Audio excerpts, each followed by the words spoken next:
করে পড়তাম তাহলে হয়তো আজকে পেয়ে যেতাম। আমি মনে করি অ্যাডমিশনটা গেম চেঞ্জার। আসলে পাবলিক ভার্সিটির গুরুত্ব অপরিসীম। আতি আছে আমার সাথে, আসসালামু আমার স্টুডেন্ট, আলাইকুম। অফলাইন স্টুডেন্ট আমার। জি। তো সেই ক্ষেত্রে আতিয়া একটু বলবে তার পরিচয়টা বললাম। আমি শাকিলা ইসলাম আতিয়া, আমার বাসা রাজশাহীতে। আমি সরকারি পিন বালিকা উচ্চ বিদ্যালয় থেকে এইচএসসি কমপ্লিট করেছি আর আমার কলেজ তো সিটি কলেজ। তো আমি একদম সেকেন্ড টাইমার আর ভাই আর আমি হচ্ছে স্টুডেন্ট অফলাইন ব্যাচের। সেকেন্ড টাইমার আতিয়া যেহেতু সেকেন্ড টাইমার সাথে ফার্স্ট টাইমের সাথে সেকেন্ড টাইমের যদি কম্পেয়ার করো, যে ফার্স্ট টাইমে তোমার কেমন লাগছিল আর সেকেন্ড টাইমে কি কি জিনিসগুলো ডেভেলপ হয়েছে পরীক্ষাতে এসে, যে মনে হয়েছে এখন ভয় নাই বা এরকম কিছু? ঢাবি ভর্তি পরীক্ষায় তোমার সর্বোচ্চ ভালো ফলাফল নিশ্চিতে এখনই ভর্তি হয়ে যাও ঢাবি আইকনিক অনলাইন এক্সাম ব্যাচে। কি কি মনে হয়েছে? ফার্স্ট টাইম আমি মনে করি অ্যাডমিশনটা গেম চেঞ্জার। যে যতই ভালো করুক অ্যাডমিশনে যদি কেউ প্রপার রেগুলারিটি মেইনটেইন না করে কেউ ভালো করতে পারবে না, যেটা আমি ফার্স্ট টাইমে রিয়ালাইজ করেছি পরীক্ষা খারাপ দিয়ে। এন্ড সেকেন্ড টাইমে এসে ভেবেছি যে সব পড়লে হয় না ভাইয়া, খুবই টেকনিক্যালি পড়তে হয়, যে কোন কোন জায়গা থেকে প্রশ্ন আসে।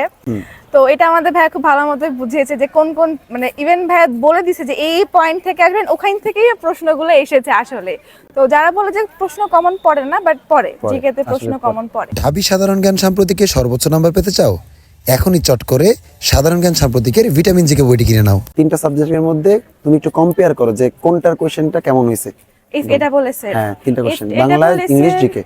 আমার মনে হয় জিকেটা বেশ ইজি ছিল যদি কেউ হচ্ছে মানে পয়েন্ট আউট করে পড়ে। আর সাম্প্রতিক গুলা আমি ভাইয়ের বই পড়ি, ওখান থেকে অনেকগুলা এমসিকিউ কমন পড়েছে। একটু সিলেবাসের বাইরে ছিল, বাট এটা আসলে শিওর না, অ্যাডমিশনে আসলে সিলেবাসের বাইরে বলে কিছু নাই। বলে দেয় শর্ট সিলেবাস, বাট আসলে আসবে যেটা আমাদের হচ্ছে এনসিটিভি ভুক্ত সেগুলোর মধ্যে প্রশ্ন আসে।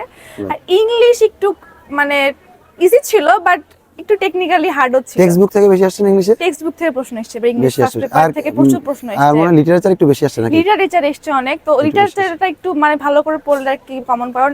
তার মানে আজকে যে তিনটা সাবজেক্টের মধ্যে বাংলাটা মনে একটু ডিফিকাল্ট আসছে।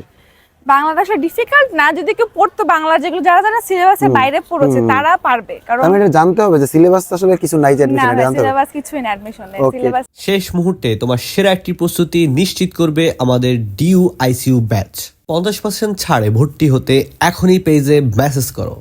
ওকে, আচ্ছা জিকে এর কোশ্চেন যদি একটু আমরা দেখি, যেহেতু আমিও জিকে পড়াই, সো জিকে এর কোশ্চেন একটু আতিয়ার মুখ থেকে দুই একটা কোশ্চেন শুনি যে জিকে গুলো কেমন কেমন আসছে। জিকে এর প্রশ্ন তুমি সাম্প্রতিক থেকে ধরো একটা কোশ্চেন বলো। নোবেল পুরস্কার 2020 কি নিয়ে প্রশ্ন আসছে? নোবেল সাহিত্য। আচ্ছা, সো এই ক্ষেত্রে আমি মনে হয় আমার স্টুডেন্টদেরকে ক্লাসে বলে দিছিলাম যে বাজেট নিয়ে প্রশ্ন আসছে। আচ্ছা, আমি মনে হয় নোবেল পুরস্কার নিয়ে একটা কথা বলছিলাম যে দুইজন বা তিনজন যেখানে পুরস্কার পায় যৌথভাবে, সেখান থেকে প্রশ্ন আসে না, সিঙ্গেল থেকে আসে না। আচ্ছা, সো আমি বলে দিছিলাম যে এবার শান্তিতে নোবেল থেকে প্রশ্ন আসবে, সাহিত্য থেকে আসবে, এবং আসছে কিন্তু সাহিত্য থেকে। ওকে, সো যেই পরীক্ষাটা তুমি দিয়ে আসছো এফএ বলেছে, ঠিক এর বিপরীত কোশ্চেনগুলো আবার এফ3 এর মধ্যে পাবা, এবং বিউপির কোশ্চেন প্যাটার্নটা প্রতি বছর ঠিক এভাবেই হচ্ছে। নাম্বার 1, আবার সেকেন্ডটা বলে রাখি যে বাংলা পরীক্ষাটা সকালবেলা ধরো একটু কঠিন আসছে, এবার তোমার ইংলিশ কোশ্চেনটা একটু ডিফিকাল্ট হবে, বাংলা কোশ্চেনটা আবার ইজি আসবে। সো বাংলা এবং ইংলিশের মধ্যে একটা যদি কঠিন হয়, পরের পরীক্ষা সেটা সহজ হবে। আর জিকের কোশ্চেনগুলো জাস্ট উল্টাটা হবে, অর্থাৎ এবার যেটা পাইছো তার একটা অপোজিশন, মানে অপোজিটটা হয়েছে, এবার তুমি পরীক্ষা পেয়ে যাচ্ছ। তো এখন যেটা হচ্ছে কথা যে সদর দপ্তর কিংবা হচ্ছে সংস্থা, আন্তর্জাতিক সংস্থা সদর দপ্তর থেকে আমরা হচ্ছে গিয়ে ছিল, এটা আমি শুনছি অলরেডি ছিল। তো এটার ক্ষেত্রে আমরা যখন পড়ি তখন মনে হয় যে না, এত তো সংস্থা কিভাবে পড়বো, এত তো সদর দপ্তর মুখস্থ করা সম্ভব না। তো সেই ক্ষেত্রে আমি কি আমরা এবার কি একটা কোশ্চেন পেয়েছি এমন যে G7 এর এশীয়ভুক্ত দেশ কোনটা?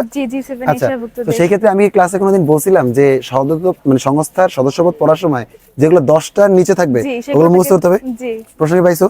ওকে, তো প্রশ্ন পাওয়া গেছে।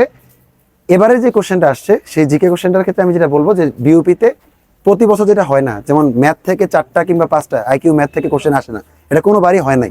কিন্তু এই বছর যেহেতু একটা মানে পটভূমি চেঞ্জ হয়েছে আমাদের দেশের, সেক্ষেত্রে আমার যেটা মনে হচ্ছে মানে কোশ্চেনের ক্রাইসিস ছিল তাদের কাছে, যার জন্য ম্যাথ থেকে বা আইকিউ ম্যাথ থেকে আমাদের কোশ্চেন এক্সট্রা অ্যাড করা লাগছে। বাট ভাই ইজি ছিল, কেউ যদি ইজি ছিল, তুমি ম্যাথ পারো এই জন্য পারছো, অনেকে আবার বলছে ভাই ম্যাথ তো পারি ন্যাচুরালি। সো এইটা ভ্যারি করে আসলে, যার ম্যাথের বেসিক ভালো, যে হয়তো বা সায়েন্সে পড়ছে আজকে পরীক্ষা দিয়ে দিচ্ছে, সে ম্যাথ পারতে পারে। কিন্তু ম্যাক্সিমাম আমি মানে আর্টসের যে স্টুডেন্টদের সাথে আমার কথা হয়েছে, তারা ম্যাথের অ্যান্সারটা দিতে পারে নাই, ম্যাথের এই অ্যান্সারগুলো। তো সেক্ষেত্রে আমি যেটা বলবো যে বিউপির পরীক্ষায় মানে 40টা সাধারণ জ্ঞানের কোশ্চেনের মধ্যে 35টা যদি তুমি সাধারণ জ্ঞান ধরো, তার মধ্যে আমি যেটা বলবো 26 থেকে 28টা কোশ্চেন তোমার একদম হচ্ছে গিয়ে ধরা বাঁধার মধ্যেই থাকবে, যদি তুমি পড়াশোনা করে আসো। আর যদি তুমি পড়াশোনা না করো ভাই, তাহলে তুমি 10টা পারবে না, এটা হচ্ছে বড় কথা। সো আতিয়ার কাছ থেকে আমরা এক্সপিরিয়েন্স শুনলাম, আমরা এর আগে কিন্তু অনেক স্টুডেন্টের কাছ থেকে এক্সপিরিয়েন্স শুনেছি। আতিয়া, তোমার কাছে যেটা বলবো, যেহেতু তুমি 2বারের ভর্তি পরীক্ষা দেখলে, তোমার পরে যারা আসছে স্টুডেন্ট, তাদের জন্য কি বলবা যে ওরা কি ফার্স্ট ইয়ারে পড়াশোনা না করে সেকেন্ড টাইমে এসে পরীক্ষা দিবে এটা বলবা? না না না নাকি আমি বলবো ফার্স্ট টাইমে যদি ভালো করতে চায় তাহলে কি করতে হয় তোমার শুরু থেকে থেকে বলো। আমার কাছে মনে হয় যারা অ্যাডমিশন মানে চাচ্ছে একটু ভালো ভার্সিটিতে পড়তে, আসলে পাবলিক ভার্সিটির গুরুত্ব অপরিসীম। মানে যখন দেখবেন যে আপনার ফ্রেন্ডরা সেকেন্ড টাইমে যাওয়ার পরে ফ্রেন্ডরা ঢাবিতে পড়তেছে, জাবিতে পড়ছে, রাবিতে পড়ছে, তখন মনে হয় ইস আমি যদি একটু ভালো করে পড়তাম তাহলে হয়তো আজকে এই জায়গায় থাকতে। পেয়ে যেতাম। তো Right, আমার right. মনে হয় যে যারা মনে করে না অ্যাডমিশনে ভালো করে পড়বো আমাদের রেজাল্ট ভালো হয়ে যাবে, না, অ্যাডমিশন আসলে গেম চেঞ্জার। অ্যাডমিশনে খুবই রেগুলারিটি মেনটেন করতে হয়, আর টেকনিক্যালি পড়তে হয়, অবভিয়াসলি সব পড়লে হয় না, Right. আবার সবও পড়তে হয়, আর সিলেবাস বলে কিছু না অ্যাডমিশনে।